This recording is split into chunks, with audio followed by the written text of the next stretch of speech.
মনে হবে যে তোমার যারা বন্ধুরা যারা চিল করতেছে এখন বা দুষ্টামি করতেছে, তারা দেখবা যে খুবই মজায় আছে, খুবই মজা। মানে তোমার লাইফে দেখা যাচ্ছে যে পড়তেছো কিছুই ভালো হচ্ছে না, কিছুই ভালো লাগতেছে না, তোমার বন্ধু চিল করতেছে, ওর লাইফে মজা আর মজা। কিন্তু ভাইয়া জাস্ট 6 মান্থ যেতে দাও, জাস্ট 6 মান্থ, আমি বেশিক্ষণ ওয়েট করতে পারবো না, জাস্ট 6 মান্থ যেতে দাও, জাস্ট 6 মান্থ যেতে দাও। এন্ড তারপরে তুমি দেখবা যে তোমার যে বন্ধু চিল করতেছে ও কোন সাগরে ডুবে গেছে, মানে লাইক ভরা ডুবে খাচ্ছে। এন্ড তোমার ডে বাই ডে একটু করে বাড়ে, পড়াশোনার গ্রাফটা একটু করে বাড়ে, তোমার নিজস্ব ক্যাপাসিটিটা প্রবলেম সলভের একটু করে বাড়বে।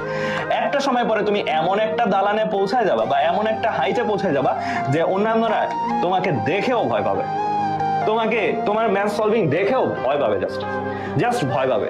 কেন ভয় পাবে? কারণ তোমার এত ইনসেন লেভেল। বলে না মাঝে মাঝে ও এলিয়েন, ও কি খায় যে এত ভালো সলভ করতে পারে।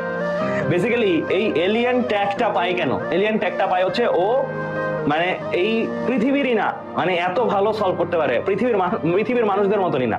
সো এইভাবে ট্রিট করে। সো তোমার অ্যাকচুয়ালি আমি চাই যে তোমরা যারা আসো এই লেভেলটাতে যাও, যেই লেভেলটাতে তোমার সাথে কম্পিটিশন, এটা এইম করতেই ভয় লাগে। মানে আগেই সারেন্ডার করে দেয় মানুষ, লাইক সারেন্ডার, জাস্ট সারেন্ডার। যে তোমার এত পরিমাণের এফোর্ট, এত পরিমাণের এডুকেশন, তুমি যেখানে এক্সাম দাও, যাই এক্সাম দাও, তুমি টপ র্যাঙ্ক ছাড়া বেরো না। সো তোমাকে জাস্ট দেখে সারেন্ডার করে দেয় অন্যান্য স্টুডেন্টসরা। সো আমি তোমাদেরকে ওই লেভেলটাতে দেখতে চাই, এন্ড ওই লেভেলটাতে নিতে পারলেই আমি মনে করি যে আমার পড়ানোগুলা